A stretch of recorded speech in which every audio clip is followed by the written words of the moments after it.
Hi all welcome back to our channel கதை கதைப்போமா. இப்போ நாம் என்ன பார்க்க போகிறோம்னா சிறகடிக்க ஆசை சீரியலுடைய நெக்ஸ்ட்டு எபிசோடுக்கான ரிவ்யூ தான் நம்ம பார்க்க போகிறோம். இப்போ மீனாவுக்கு புடவை சரி பண்ணி விட்டுட்ருக்கார் இல்லையா. அப்போ மீனா உங்கள் ஃபோனை கொடுங்கன்னு கேட்குறாங்க. எதுக்குன்னதும் என்ன இப்போ கொடுக்க மாட்டிங்களா அப்படின்னு கேட்குறாங்க. முத்து அதட்டி கேட்குறாங்க. மாமா நீ எதுவுமே ஆரம்பிச்சிடாத இருமா, ஃபோன் தானேம்மா அப்படின்னு இது பண்ணிவிட்டு ஃபோட்டோ எடுக்க சொல்கிறாங்க, செல்ஃபி எடுக்க சொல்கிறாங்க. அப்படியே ஒரு 2, 3 ஃபோட்டோஸ்லாம் எடுக்கிறாங்க. அப்போ பக்கத்தில் இன்னொரு பார்சல் இருக்குது, அதையும் பார்க்குறாங்க. எனக்கு இன்னொரு புடவையும் வாங்கிட்டு வந்தீங்களா அப்படின்னு கேட்குறாங்க முத்துவ மீனா. பாரேன் இன்னொரு புடவை நல்ல கதையாக இருக்கே. இது நான் அந்த புடவை எடுத்தேன்ல, அங்கே குழந்தைங்களுக்கான ட்ரெஸ் இருந்தது. அப்போ பார்த்ததும் எனக்கு கிருஷி ஞாபகம் தான் வந்துச்சு. சரின்ட்டு கிருஷிக்கு இந்த ட்ரெஸ் எடுத்தேன், நீ பாரு எப்படி இருக்குன்னு சொல்லு அப்படின்னு எடுத்து காட்டுறாரு. சரின்ட்டு 2 பேரும் பார்க்குறாங்க. சூப்பராக இருக்குதுங்க. கிருஷி ஆப்ரேஷன் பண்ணி போனதுக்கப்புறமா நம்ம பார்க்கவே இல்லை. அவனை பார்த்தே ரொம்ப நாள் ஆச்சு. அவனையும் அவங்க பாட்டியையும் நம்ம போய் ஒரு நாளைக்கு போய் கண்டிப்பாக அவங்கள பார்க்கணும் அப்படின்னு அவங்க சொல்கிறாங்க. சரி நம்ம போயிட்டு அப்படியே பார்த்துட்டு இந்த ட்ரெஸ்ஸையும் நம்ம கொடுத்துட்டு வந்துடலாம் அப்படின்னு சொல்லிட்டு மீனாவும் முத்துவும் டிசைட் பண்ணுறாங்க. இங்கே நம்ம ரவியை பார்க்குறதுக்காக ஸ்ருதியோட அம்மா வந்திருக்காங்க. வந்ததும் அவர் வராரு. என்ன மாப்பிள்ளை நீங்கள் இந்த மாதிரி பண்ணிட்டீங்க அப்படின்னு கேட்குறாங்க. என்ன ஆண்டி என்ன ஆச்சு அப்படின்னதும் ஏன் நீங்கள் குழந்தை பெற்றுக்கிறத தள்ளி போடுறீங்க, ரெஸ்டாரண்ட் ஓப்பன் பண்ண போகிறீங்களாமே, அதை எங்ககிட்ட சொல்லவே இல்லையே அப்படின்னு சொல்கிறாங்க. ஆமாம் ஆண்டி அது ஓப்பன் பண்ணணும், அதுக்கான ஏற்பாடு தான் நான் பண்ணிகிட்ருக்கேன் அப்படின்னு சொல்கிறாங்க. அப்போ அவருக்கு கோவம் வந்துடுது. அவங்க கொஞ்சம் இதுவாகவே பேசுகிறாங்க, ஹார்ஷாகவே பேசுகிறாங்க. நீங்கள் இந்த மாதிரி ஒரு சின்ன ரெஸ்டாரண்ட்டில் வேலை பார்க்குறது எங்களுக்கு பிடிக்கல. எவ்வளோ நாள் தான் இங்கே நீங்கள் ஷெஃபாக வேலை பார்ப்பீங்க. நீங்கள் சீக்கிரமாக ரெஸ்டாரண்ட் ஓப்பன் பண்ணிவிடுங்க. அதுவும் இல்லாமல் சீக்கிரமாக குழந்தை பெற்றுக்கங்க. வயசு போயிடுச்சுன்னா முடியாது. இன்னும் எப்போ தான் குழந்தை பெற்றுப்பீங்க, இதெல்லாம் நீங்கள் எங்ககிட்ட சொல்ல வேணாமா, நாங்கள் பெரியவங்க இருக்கோம் இல்லையா அப்படின்லாம் பேசுகிறாங்க. ஆண்டி நீங்கள் நீங்கள் கிளம்புங்க வீட்டுக்கு, இது ரெஸ்டாரண்ட்டு, நீங்கள் கிளம்புங்க, நான் அப்புறமா பேசுகிறேன் அப்படின்னு சொல்கிறாங்க. இல்லை மாப்பிள்ளை நான் பேசுறதுக்காக தான் வந்திருக்கேன், இங்கே பாருங்கள் அப்படின்னு சொல்லிட்டு ஒரு செக்கு எடுத்து கொடுக்குறாங்க. உங்களுக்கு எந்த உதவியாக இருந்தாலும் நாங்கள் செய்கிறோம். எங்கள் ஒரே பொண்ணுக்கு தானே செய்ய போகிறோம். நீங்கள் ஏன் தயங்குறீங்க, நீங்களும் என் புள்ள மாதிரி தான் அப்போல்லாம் பேசுகிறாங்க. ஆனால் அவருக்கு கோவம் வந்துடுது. இல்லை ஆண்டி நான் லோன் அரேஞ்ச் பண்ணுறேன், நான் என் உழைப்பில் இது பண்ணிக்கிறேன் அப்படின்னு சொல்கிறாங்க. அதுக்கெல்லாம் ரொம்ப நாள் ஆகும். நீங்கள் ரெஸ்டாரண்ட் ஓப்பன் பண்ணால் தான் குழந்தை பெற்றுக்க முடியும்னு சொல்லிட்டு சொன்னீங்கன்னு சொல்லிட்டு ஸ்ருதி சொன்னா அப்படின்னு சொன்னதுமே அவருக்கு ஸ்ருதி மேலே கோவம் வந்துடுது. அந்த இதுவை கொடுத்துட்றாங்க. நீங்கள் இதை வச்சுக்கோங்க, இன்னும் எவ்வளோ வேணாலும் நாங்கள் தரோம், உங்களுக்கு என்ன ஹெல்ப் வேணும்னாலும் நாங்கள் பண்ணுறோம். நாங்கள் இருக்கும்போது நீங்கள் ஏன் கவலைப்படுறீங்க, நீங்கள் முதல்ல ரெஸ்டாரண்ட்டை ஓப்பன் பண்ணிவிட்டு ஃபஸ்ட்டு குழந்தை பெற்றுக்கிற வழியை பாருங்கள் அப்படின்னு சொல்கிறாங்க. அவங்க சொல்கிறதும் கரெக்டு தான். ஆனால் அது ரவிக்கு பிடிக்க மாட்டேங்குது. அவருடைய ஃப்ரெண்டு பார்த்துட்டே இருக்காரு. பார்த்துட்டே வராரு. அவங்க என்ன பண்ணுறாங்க, நான் போகிறேன் அப்படின்னு சொல்லிட்டு அந்த செக்கை வலுக்கட்டாயமாக அவருடைய கையில் கொடுத்துட்டு அவங்க பாட்டுக்கு போகிறாங்க. அப்போ அவங்க ஃப்ரெண்டு வந்ததும் என்னடா என்னடா என்னடா உங்கள் மாமியார் வந்திருக்காங்க அப்படின்னதும் இந்த மாதிரி பாருடா, இந்த மாதிரி சரி அவங்களுக்கு வேலையே இல்லைடா அப்படின்றாங்க.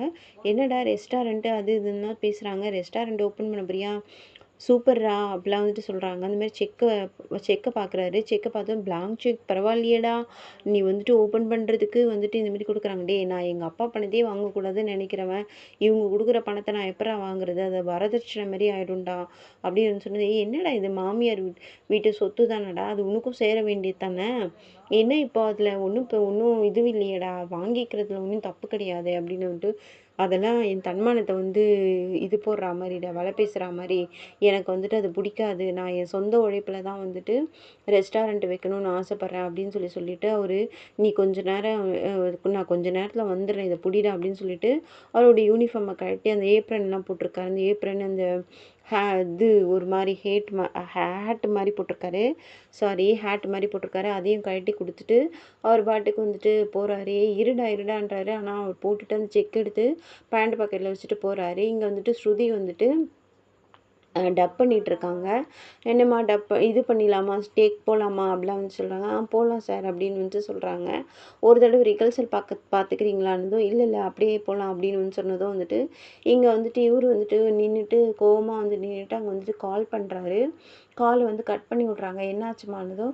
"இல்லை என் ஹஸ்பண்ட் தான், பரவாயில்ல ஒன்றும் பிரச்சனை இல்லை, நீங்கள் டேக் போங்க" அப்படின்னு வந்துட்டு சொல்கிறாங்க. இவரு ரவி என்ன பண்ணுறாரு வந்துட்டு கால் எடுக்கலைன்னதும், கட் பண்ணதும் கடகடன்னு வந்துட்டு கிளம்பி ஒரு பாட்டுக்குள்ளே ஓடியாராரு. அவங்க வந்துட்டு கேட்குறாங்க, "என்னம்மா சார் இது நில்லுங்க நில்லுங்கன்னதும்" அவர் பாட்டுக்கு உள்ளே வராரு ரெக்கார்டிங் ரூமுக்கு. கடகடன்னு உள்ளே வந்துட்டு என்ன பண்ணுறாரு, அந்த செக்கை தூக்கி அவங்க மூஞ்சில விசிறி அடிச்சுட்டு அவர் பாட்டுக்கு வந்துடுறாரு.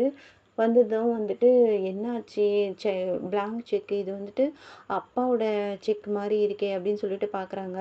அப்போ அந்த ரெக்கார்டிங் இவரு வந்துட்டு கேட்குறாரு, சவுண்டு ப்ரொடியூசர் கேட்குறாரு, என்னம்மா அது என்னாச்சு, உங்கள் ஹஸ்பண்டுக்கு உங்களுக்கு என்ன பிரச்சனை, அவர் பாட்டுக்கு வந்தார், உள்ளே வந்துட்டு அவர் பாட்டுக்கு போகிறாரு, என்னாச்சுன்னதும், சார் நான் ஒரு கொஞ்ச நேரத்தில் வந்துடுறேன் இருங்க அப்படின்னு வந்துட்டு சொல்லிட்டு அவங்க பாட்டுக்கு வெளியில் வராங்க. வெளியில் வந்துட்டு நீ ஏன் இந்த மாதிரி பண்ணுற அப்படின்னு வந்துட்டு கேட்குறாங்க.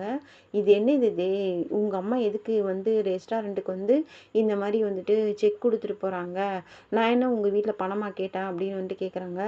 நீ எதுக்கு வந்துட்டு நமக்குள்ளே நடக்கிற எல்லா கான்வர்சேஷனும் கொண்டு போய் உங்கள் குடும்பத்தில் சொல்கிற அப்படின்னு சொல்லிட்டு ரவி வந்து கேட்குறாரு. இல்லை நான் சாதாரணமாக பேசும்போது சொன்னேன், இந்தமாதிரி குழந்தைய பற்றி கேட்டாங்க, ரெஸ்டாரண்ட் ஓப்பன் பண்ணதுக்கப்புறமா தான் குழந்தை பெற்றுக்கணும்னு சொல்லிட்டு ரவி சொன்னான்னு சொல்லிட்டு நான் சொன்னேன், அதனால் அம்மா ஹெல்ப் பண்ணுறதுக்காக வந்திருப்பாங்க, இதில் என்ன இருக்குது ரவி அப்படின்னு வந்துட்டு கேட்குறாங்க.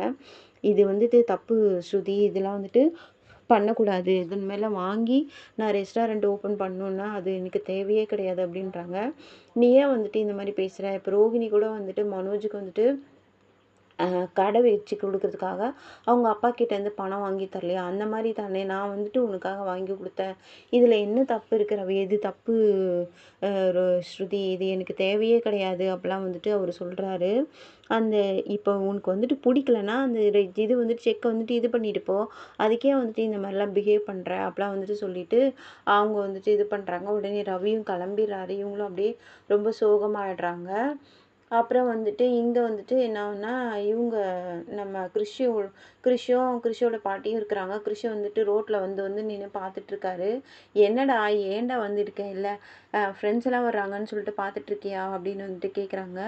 "இல்லை பாட்டி, அம்மா வருவாங்களா, அதுக்காக தான் நான் வந்து வெயிட் பண்ணிகிட்ருக்கேன்" அப்படின்னு வந்துட்டு கிறிஷ் வந்து சொல்கிறாரு. "டேய் வருவாடா அவ, எங்கடா வராமல் போயிடுவாளா" அப்படின்னு வந்து சொல்லிகிட்டே பேசிகிட்டே இருக்காங்க. அதுக்குள்ளே வந்துட்டு பார்த்தாக்கா ரோகிணி வந்துடுறாங்க. வந்ததும் கிரேஷ் அப்படின்னு கூப்பிட்றாங்க.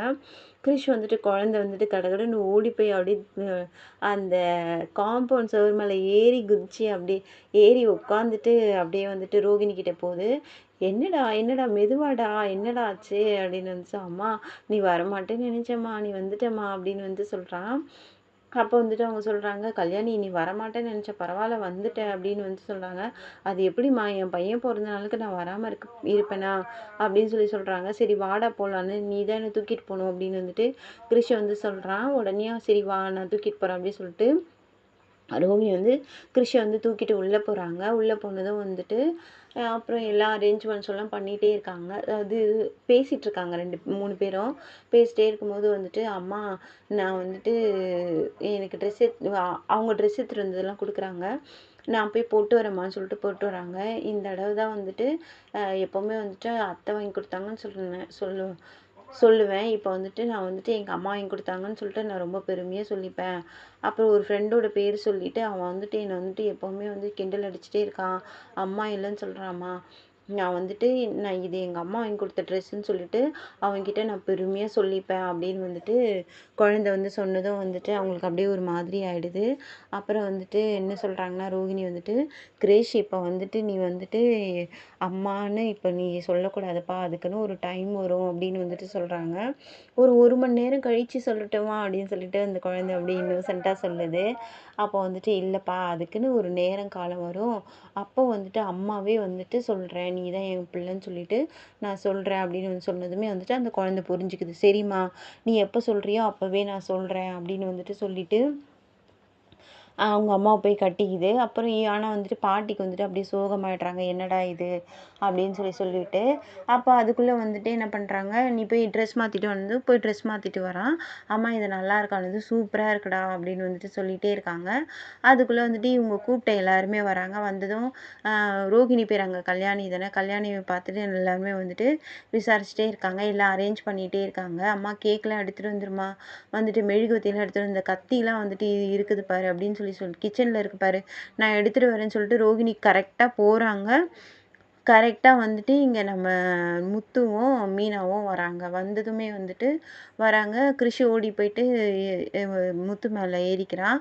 உடனே "ஐய் கிரீஷ், நாங்கள் வந்துட்டு வந்திருக்கோமே" அப்படின்னதும், "என்ன இன்னைக்கு இங்கே வந்துட்டு இதுவெலாம் பண்ணியிருக்கே, ஏதோ ஃபங்க்ஷன் போல் இருக்குது, வா நம்ம போய் பார்க்கலாம்" அப்படின்னு சொல்லிட்டு முத்துவும் மீனாவும் வராங்க. அப்போ கிருஷி வந்ததும் அவனை ஹக் பண்ணிக்கிறாங்க. "இன்னைக்கு எனக்கு பிறந்த நாள்" அப்படின்னு வந்துட்டு சொல்கிறாங்க.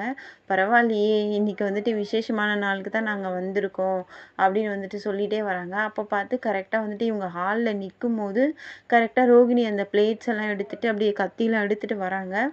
பார்த்துறாங்க. பார்த்ததுமே கடகடன்னு கிச்சன் உள்ள போயிட்டு ஸ்க்ரீன் போட்டுட்டு அப்படியே நின்றுக்கிறாங்க. இவங்களுக்கு அப்படியே ரொம்ப தர்ம சங்கடமாக ஆகிடுது அவங்க அம்மாவுக்கு. அப்புறம் வந்துட்டு என்ன ஆகுதுன்னா வந்துட்டு கிருஷிக்கிட்ட வந்துட்டு அப்படியே தூக்கிட்டே வராங்க.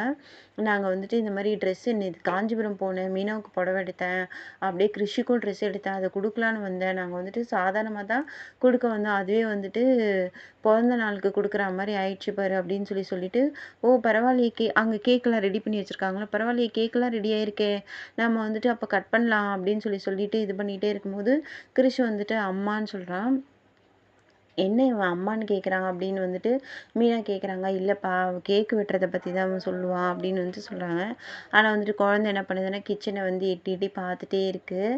அப்போ வந்துட்டு உடனேயும் முத்து வந்துட்டு அந்த இது வரும்ல, ஒரு கேப் மாதிரி வரும்ல, அட்டாச்மெண்ட்டோட கழுத்தில் போட்டுக்கிற மாதிரி, மாட்டிக்கிற மாதிரி அந்த கேப் எடுத்து அப்படியே மாட்டி விட்றாரு.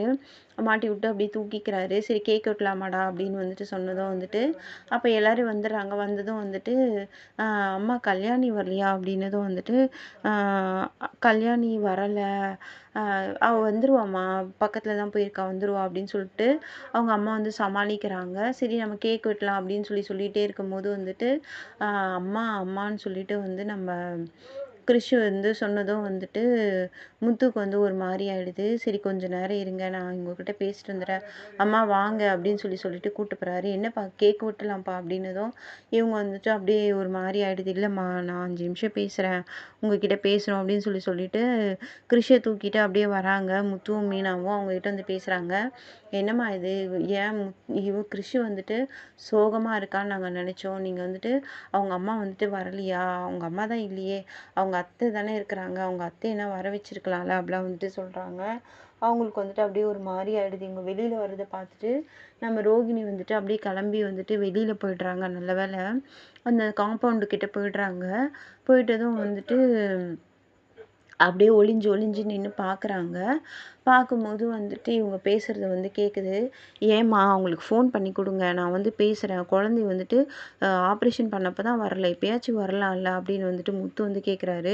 மீனா என்ன சொல்கிறாங்கன்னா வந்துட்டு அவங்க தான் வந்துட்டு அம்மா தான் இல்லை, அத்தையை தானே அவன் அம்மாவாக நினச்சிட்ருக்கான், அவங்களாச்சும் வரணும்ல, இந்த பிறந்த நாளுக்கெலாம் வரணும்ல அப்படின்னு வந்துட்டு சொல்கிறாங்க. இது இவங்களுக்கு தேவையில்லாத வேலை. அடுத்தவங்க குடும்பத்தில் தான் பூந்து ஏதாச்சும் ஒரு குழப்பத்தை உண்டு பண்ணிகிட்ருக்கான்னு பார்த்தாக்கா, அடுத்தவங்க குடும்பத்துலேயும் இந்த முத்து வந்துட்டு அதட்டி, மிரட்டி, உருட்டி அந்த ஒரு மாதிரி அந்த ரவுடிசம் மாதிரி பண்ணுறான். ரவுடிசம்லேருந்து அந்த சைக்கோத்தனத்தை வந்துட்டு இவங்கக்கிட்டேயும் காட்டுறான். அது அதட்டுறான், பேச்சிலேயே தெரியுது. அதட்டி பேசுகிறான். "நீங்கள் கொடுங்க, நான் பேசுகிறேன்" அப்படின்னு இந்த மென்டல் பேஷண்ட்ஸ்லாம் ஒரு மாதிரி பிஹேவ் பண்ணுவாங்க. அந்த ஹிஸ்டீரிக் கண்டிஷன்ஸ் இருக்கிறவங்க அந்த மாதிரி பண்ணுவாங்க. அந்த மாதிரியே இது பண்ணுறான். "நீங்கள் கொடுங்க, நான் பேசுகிறேன், ஃபோனை பண்ணி கொடுங்கம்மா, இந்த தடவை அவங்கள சும்மா விடுற மாதிரி தெரியல, சும்மா விடுற மாதிரி இல்லை, நீங்கள் ஃபோனை பண்ணுங்க, நான் பண்ணுறேன்" அப்படின்னதும் வந்துட்டு எப்படா இவங்களுக்கு சான்ஸ் கிடைக்கும்னு பார்த்துன்னு இருந்தவங்க என்ன பண்ணுறாங்க, கிருஷோட அம்மா தான், கிருஷோட அத்தை தான் வந்துட்டு கிருஷோட அம்மான்னு சொல்லி உண்மையை சொல்லிடுறாங்க. இங்கேயா வந்துட்டு ரோகிணிக்கு வந்துட்டு அப்படியே கலக்கமாக அப்படியே நிற்கிறாங்க. பயந்துடுறாங்க அவங்க. பாவமாக இருக்குது. அந்த பொண்ணு என்னதான் வந்துட்டு ஒரு ஏமாற்றி ஒரு கல்யாணம் பண்ணியிருந்தாலும் ஆனால் இவங்க வந்துட்டு அந்த பொண்ணுடைய வாழ்க்கையை கெடுக்கிறதுலையே குறியாக இருக்கிறாங்க. நான் அந்த மாதிரி யோசிக்கிறேன்.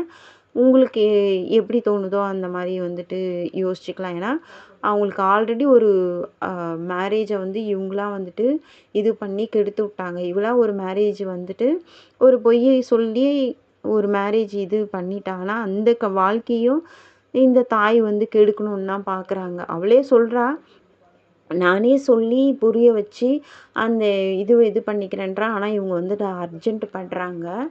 இப்போ வந்துட்டு சொல்கிறாங்க அந்த மாதிரி வந்துட்டு அவங்க அத்தை தான் வந்துட்டு அவனோட அம்மானதும், ஏன் இந்த மாதிரி சொன்னீங்க அப்படின்னு வந்துட்டு சொன்னதும் வந்துட்டு, இந்த மாதிரி வந்துட்டு நாங்கள் வந்துட்டு எங்கள் வீட்டுக்காரர் வந்து சாகும்போது நிறைய கடன் ஆயிடுச்சு. அப்போ வந்துட்டு ஒரு கல்யாணம் வந்து சின்ன பொண்ணு, ஒருத்தர் வந்துட்டு வயசானவர் வந்துட்டு பொண்ணு கேட்டு வந்தார். எனக்கும் அப்போ வேறு வழி தெரியல. அதனால் வந்துட்டு கல்யாணம் பண்ணி கொடுத்துட்டேன் அப்படின்னு வந்து சொல்கிறாரு. அவருக்கு பிறந்த குழந்தை தான் இது அப்படின்னு வந்துட்டு சொல்கிறாங்க. அப்படியே 2 பேருமே அப்படியே ஷாக் ஆகி போய் நிற்கிறாங்க. அவர் என்னாச்சு அப்படின்னு சொல்லி சொன்னதும் வந்துட்டு, கிரிஷ் பிறந்த கொஞ்ச நாள்லயே அவர் இறந்துட்டாருமா அப்படின்னு வந்துட்டு சொல்கிறாங்க. ஐயோ அப்படின்னு சொல்லி சொல்கிறாங்க. அதனால் வந்துட்டு அவளுக்கு வந்துட்டு ரொம்ப கோவம் எங்கள் மேலே. அதனால் எங்களை பார்க்கவே வரமாட்டா, கிறிஷை பார்க்கவே வரமாட்டா. அத்தைன்னு சொல்லி கொடுத்து தான் அவள் வளர்த்துருக்கா அப்படிலாம் வந்துட்டு சொல்கிறாங்க. இங்கே பாவம் ரோகிணி அப்படியே பயப்படுறாங்க. எங்கடா இப்போ கிடைச்ச வாழ்க்கையும் இந்த அம்மாவால் கெட்டு போயிடுமோ, இந்த முத்து என்னென்னலாம் பிரச்சனை பண்ண போகிறானோ தெரிஞ்சுதுன்னா அப்படின்னு சொல்லிட்டு அவங்க அப்படியே பதட்டத்தோடவும் பயத்தோடவும் நிற்கிறாங்க. இந்த 2 சைக்கோங்களுக்கு நடுவில் இந்த பொண்ணு மாட்டின்னு இருக்கு. பாவம் அடுத்து என்ன நடக்க போகுதுன்னு அடுத்த எபிசோடில் பார்க்கலாம்.